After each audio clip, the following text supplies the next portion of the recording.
A Rivera Rovigo, essere qua al Caffè Franchin, trovare Stefania Tescaroli e il senatore Amidei e naturalmente il mio grandissimo amico Arnaldo Bovolenta, è veramente un piacere.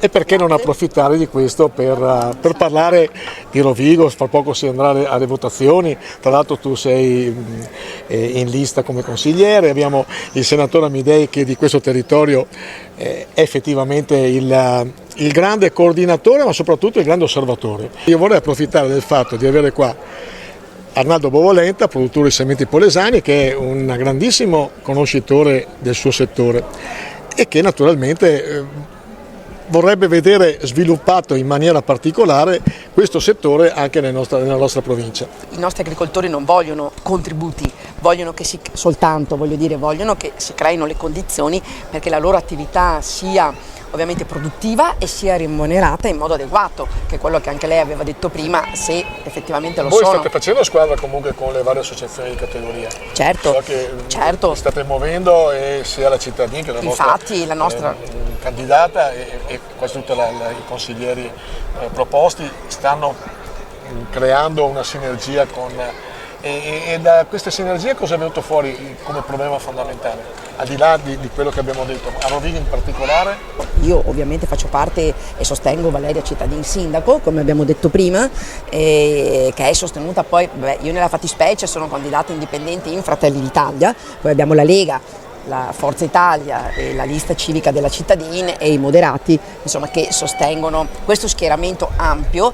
Ovviamente ha certamente portato avanti e ha incontrato tutte le associazioni del settore e credo, insomma, da quello che è emerso che il problema principale sia proprio questo, no? Cioè il fatto che dover investire sulle nuove attività che stanno emergendo, ovviamente che devono essere sostenute, e sul fatto che gli agricoltori devono avere delle certezze per quanto riguarda che i loro prodotti siano effettivamente immessi nel mercato, evitando quelle che sono possiamo definirle imitazioni. Ho ammirato con molto piacere un articolo del senatore Amidei, il quale si chiedeva perché non sviluppare, non portare avanti dal punto di vista della viabilità la superstrada Rovigo Parco del Delta. Ecco un altro tema, la viabilità, che a mio avviso è un tema importante da cavalcare, perché la superstrada si ferma a Rovigo, no, non c'è senso, cioè, noi che tra l'altro proveniamo da Basso Polesine, quindi Parco del Delta, perché non portare, che avrebbe vantaggio anche il capoluogo stesso, prolungare la superstrada nel Parco del Delta? È un argomento decisamente importante per lo sviluppo della nostra città, cioè di Rovigo. Credo che è necessario puntare sulla viabilità, perché se vogliamo avere uno sviluppo futuro è necessario fare sviluppare la viabilità, le infrastrutture necessarie, come abbiamo detto prima, ma anche non solo per sviluppare l'agricoltura, ma per consentire un rilancio del turismo, di tutte le attività che ci sono nel nostro territorio, perché altrimenti noi il commercio, esatto, che è un settore importantissimo che deve essere necessariamente rivitalizzato, a fianco anche a un decoro urbano, no? Che deve essere comunque seguito e sul quale bisogna investire, perché la città deve uscire un po' mi pare sia un po' isolata, e questo è il problema principale di queste città, a mio avviso. Questo è il ruolo che voi pensate che possa avere Rovigo, confrontando con il ruolo che ha adesso. Rovigo è una città che effettivamente è in espansione, c'è nell'università che sta prendendo piede, certo. C'è una zona industriale nell'altro Rovigino che sta diventando fronte superstrada, che sta andando veramente importante. Cosa vorreste diventasse Rovigo? Rovigo intanto deve diventare una città anche che ha la vocazione agricola, l'abbiamo detto, e questo è importantissimo, ma anche una vocazione turistica, perché comunque è una città molto bella.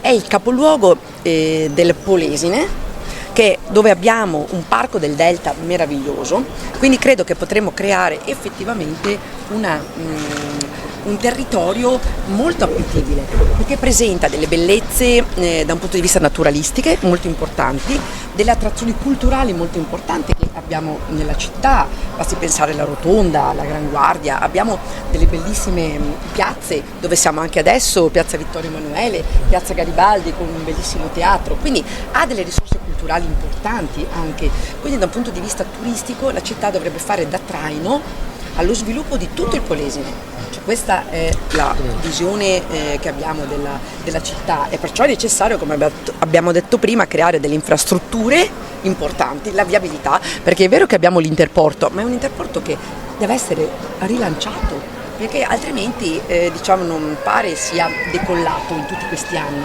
Quindi bisogna dare degli apporti importanti in questo senso, creare una svolta. Era questo un po', noi abbiamo visto un po' in questi anni che la città sta affossando, si sta sempre più chiudendo, quindi credo che sia necessario cominciare a farla espandere in questo senso, quindi gli interventi vanno portati in questa direzione che abbiamo detto. Ho interessato già sulla questione, sollecitato sulla questione anche attraverso un'interrogazione cui sto attendendo risposta al ministro Salvini su appunto il prolungamento della Traspolesana. L'anno scorso la Traspolesana ha compiuto 60 anni, è rimasta un'arteria incompleta perché doveva arrivare fino a mare.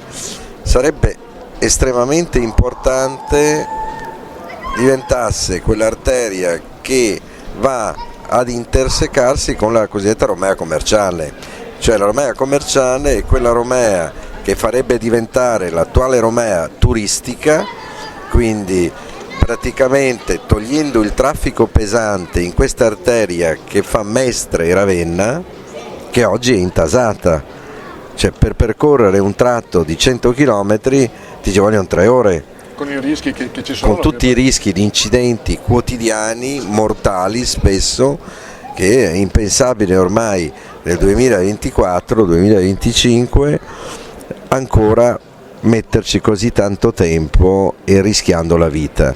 Per cui Romea commerciale, che poi si prolungherebbe, che lo è 45, ma il tratto più importante rimane Ravenna-Venezia, che andrebbe proprio nel tratto che va dal comune, in quell'area che si trova a metà strada tra il comune di Loreo e il comune di Adria, passerebbe di lì questa Romea commerciale e lì dovrebbe intersecarsi la Transpolesana, che a sua volta nel tratto Badia dovrebbe esserci un altro tratto stradale che si prolunga con l'attuale che va nella pedemontana, la ex Pirubì, collegandosi con l'altra arteria oltre Po nel Ferrarese con la Cisalpina, quindi con la Cispadana. Diventerebbero fondamentali queste arterie per lo sviluppo di tutto il territorio. Abbiamo parlato prima di zona logistica speciale, diventa importante perché sono quei comuni che si avvantaggiano